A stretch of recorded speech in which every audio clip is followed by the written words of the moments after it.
नमस्कार दोस्तों, शिवराज एजुकेशन में आपका स्वागत है। Welcome to Shivraj education.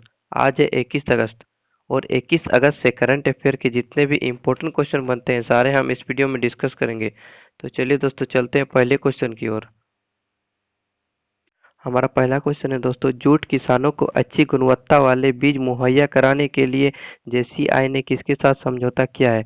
तो इसका सही आंसर हो जाएगा एनएससी। जूट किसानों को अच्छी गुणवत्ता वाले बीज मुहैया कराने के लिए जेसीआई ने एनएससी के साथ समझौता किया है। तो यहाँ पर दोस्तों दो टर्म निकल के आता है, एक जेसीआई और एक एनएससी।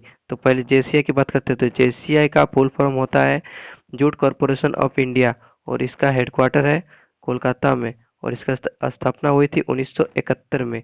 अब बात करते हैं एनएससी की। तो एनएससी की फुल फॉर्म है नेशनल सीड कॉरपोरेशन। क्या दोस्तों? नेशनल सीड कॉरपोरेशन और इसका हेडक्वार्टर है न्यू दिल्ली में और इसकी स्थापना हुई थी 1963 में। दोस्तों इसके तहत जूट कॉरपोरेशन ऑफ इंडिया के तहत 5 से 6 लाख फार्म परिवारों को फायदा होगा। हमारा अगला क्वेश्चन है दोस्तों, जैविक किसानों की संख्या में भारत कितने स्थान पे है? तो इसका सही उत्तर हो जाएगा प्रथम। जैविक किसानों की संख्या में भारत पहले स्थान पे है। तो दोस्तों बात है जैविक की। तो जैविक खेती क्या है? जैविक खेती खेती की ऐसी प्रक्रिया है जिसके तहत संश्लेषित उर्वरकों का अप्रयोग या न्यूनतम प्रयोग पर आधारित है। इससे भूमि की उर्वरता शक्ति बनी रहती है। तो दोस्तों जैविक जैविक जैविक किसान के मामले में अभी सिक्किम पूरी तरह से जैविक बनने वाला पहला राज्य बन गया है, जबकि त्रिपुरा और उत्तराखंड में भी ऐसे ही लक्ष्य निर्धारित किए गए हैं। दोस्तों बात है जैविक पदार्थ की। तो जैविक पदार्थ क्या है? तो जैविक पदार्थ है अलसी के बीज, तिल, सोयाबीन, चाय, चावल, दाल इत्यादि। इसके बाद दोस्तों अब बात है कि जैविक क्षेत्र में भारत 9वां स्थान पे है। अगला क्वेश्चन है दोस्तों, भारतीय रेड क्रॉस सोसाइटी के मुख्यालय में थैलेसेमिया जांच और परामर्श केंद्र का उद्घाटन किया गया। इसका उद्घाटन किसने किया? तो इसका सही उत्तर हो जाएगा डॉक्टर हर्षवर्धन ने। डॉक्टर हर्षवर्धन ने भारतीय रेड क्रॉस सोसाइटी के मुख्यालय में थैलेसेमिया जांच और परामर्श केंद्र का उद्घाटन किया। तो दोस्तों डॉक्टर हर्षवर्धन जी हमारे वर्तमान में विज्ञान मंत्री है और स्वास्थ्य मंत्री विज्ञान मंत्री भी है। और दोस्तों थैलेसेमिया, यह थैलेसेमिया क्या होता है? यह एक आनुवांशिक रोग है। इसके होने से शरीर में हीमोग्लोबिन निर्माण प्रक्रिया में गड़बड़ी हो जाता है। क्या होता है दोस्तों? हीमोग्लोबिन प्रक्रिया के निर्माण में गड़बड़ी हो जाती है। तो दुनिया भर में लगभग 270 मिलियन थैलेसेमिया मरीज हैं, जबकि भारत में 1 से 1.5 लाख मरीज हैं। हमारा अगला क्वेश्चन है दोस्तों, प्रधानमंत्री स्ट्रीट वेंडर आत्मनिर्भर योजना को लागू करने में कौन सा राज्य शीर्ष पर है? तो इसका सही उत्तर हो जाएगा मध्य प्रदेश। प्रधानमंत्री स्ट्रीट वेंडर आत्मनिर्भर योजना को लागू करने में मध्य प्रदेश सबसे शीर्ष है। दोस्तों इसके तहत स्ट्रीट वेंडरों को 10,000 रुपये का ब्याज मुक्त दिया जाता है। तो दोस्तों मध्य प्रदेश ने अभी 58,476 स्ट्रीट वेंडरों को 10-10 हजार रुपये का ऋण दिया है। तो दोस्तों बात है मध्य प्रदेश की। तो मध्य प्रदेश, ये रहा मध्य प्रदेश का मैप। राजधानी है भोपाल और मुख्यमंत्री कौन है? शिवराज सिंह चौहान। हमारा अगला क्वेश्चन है दोस्तों, आईआईएम बेंगलुरु ने किस कंपनी के साथ साझेदारी की है? तो दोस्तों इसका सही उत्तर हो जाएगा मारुति सुजुकी के साथ। आईआईएम बेंगलुरु ने मारुति सुजुकी के साथ समझौता किया है। इसके तहत प्रौद्योगिकी आधारित नवाचारों में काम करने वाले स्टार्टअप को मोबिलिटी क्षेत्र में लागू होने में मदद करेगी। तो बात है मारुति सुजुकी की। तो मारुति सुजुकी की स्थापना हुई थी 1981 में और इसका हेडक्वार्टर कहाँ है? इसका हेडक्वार्टर है न्यू दिल्ली में। हमारा अगला क्वेश्चन है दोस्तों, digital quality of life index 2020 में कौन सा देश शीर्ष पर है? तो दोस्तों अभी digital quality of life light index 2020 जारी की गई। इसमें डेनमार्क शीर्ष पर है। और अगर हम भारत की बात करें तो भारत 79 नंबर पे है। दोस्तों 85 देशों के ग्रुप में अभी digital quality of life index 2020 जारी किया गया है, जिसमें भारत 79th नंबर पे है। अब digital quality of life index क्या होता है? इसके तहत इंटरनेट की गुणवत्ता की जांच की जाती है। हमारा अगला क्वेश्चन है दोस्तों, कोरमो जॉब्स मोबाइल में किसने लॉन्च किया है? कोरमो जॉब्स मोबाइल ऐप किसने लॉन्च किया है? तो इसका सही उत्तर हो जाएगा गूगल। गूगल ने अभी कोरमो जॉब्स मोबाइल ऐप लॉन्च किया है। इसके तहत प्रवेश स्तर की नौकरी के अवसरों की पहचान करने और नए कौशल सीखने और सीवी बनाने में मदद मिलेगी। हमारा अगला क्वेश्चन है दोस्तों, post Covid 19 flow up clinic किस राज्य में शुरू किया गया है? तो इसका सही उत्तर हो जाएगा तमिलनाडु। दोस्तों post Covid 19 flow up clinic Tamil Nadu में शुरू की गई है। तो ये क्या है? इसके तहत जिसे आईसीयू में भर्ती कराया गया था या जिन्हें कोविड 19 उपचार के दौरान सांस लेने में कठिनाई का सामना करना पड़ा था, वे इनकी सेवाओं का लाभ उठा सकते हैं। अब बात है दोस्तों तमिलनाडु की, तो ये रहा मैप में तमिलनाडु।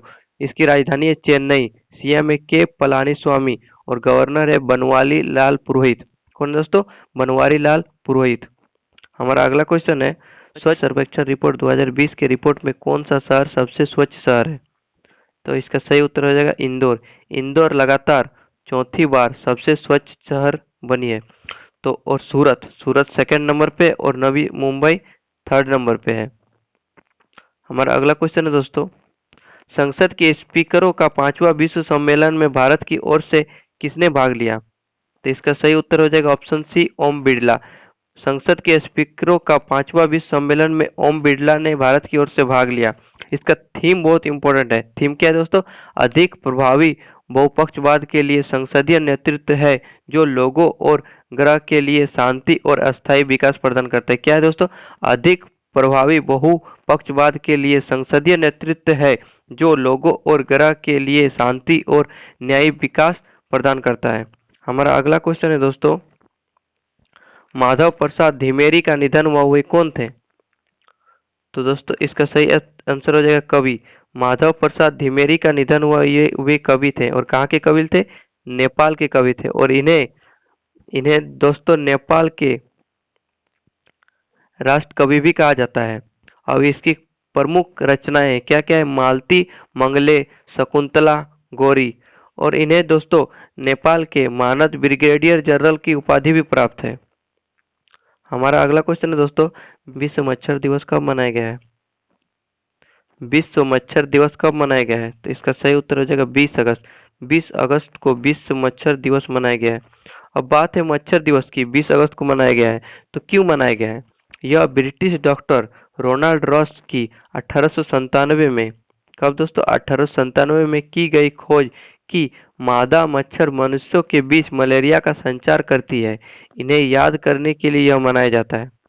अब बात है मच्छर की, तो मच्छर में बहुत प्रकार होते हैं, लेकिन एनीफिलीज मच्छर मलेरिया फैलाते हैं और एडिज मच्छर डेंगू फैलाते हैं। और 20 अगस्त को और भी बहुत सारे दिन मनाए गए हैं। क्या क्या? 20 अगस्त को ही मनाया गया है भारतीय अक्षय ऊर्जा दिवस। 20 अगस्त को ही मनाया गया है सद्भावना दिवस। अब सद्भावना दिवस क्यों मनाया जाता है?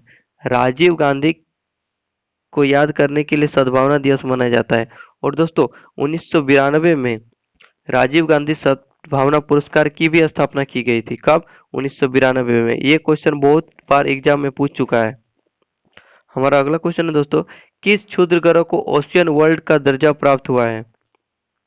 तो सही उत्तर हो जाएगा सेरस। सेरस को ओशियन वर्ल्ड का दर्जा प्राप्त हुआ है। दोस्तों वास्तव में मंगल और बृहस्पति ग्रह के बीच क्षुद्रग्रह बेल्ट स्थित है और सेरस बेल्ट में सबसे बड़ी वस्तु है। क्या? सेरस जो है ना बेल्ट में सबसे बड़ी वस्तु है। तो वैज्ञानिकों ने नासा के डॉन अंतरिक्ष यान द्वारा एकत्र किए गए डेटा का विश्लेषण करने के बाद सेरस को यह दर्जा प्राप्त हुआ है। अगला क्वेश्चन है दोस्तों, रिलायंस इंडस्ट्री ने किस दवा कंपनी में हिस्सेदारी खरीदी है? तो इसका सही आंसर हो जाएगा नेटमेट्स में। रिलायंस इंडस्ट्री ने नेटमेट्स में 620 करोड़ रुपए की हिस्सेदारी खरीदी है। कितना? 620 करोड़। हमारा अगला क्वेश्चन है दोस्तों, 74वां स्वतंत्रता दिवस के अवसर में भारतीय डाक सेवा ने कितने यूनेस्को की विश्व धरोहर स्थल पर डाक टिकट जारी किया है? तो इसका सही आंसर हो जाएगा 5। दोस्तों अभी यूनेस्को ने 74वें स्वतंत्रता दिवस के अवसर पर 5 भारतीय यूनेस्को की विश्व धरोहर स्थलों पर डाक टिकट जारी किया है। तो कौन कौन हो जाएगा? अहमदाबाद का ऐतिहासिक शहर, गोवा के चर्च कॉम्बेट्स और पड़दकल के स्मारक समूह, खजुराहो के स्मारक समूह और कुतुब मीनार। तो दोस्तों आज का वीडियो आपको कैसा लगा? आपको कमेंट बॉक्स में कमेंट करके बताइए।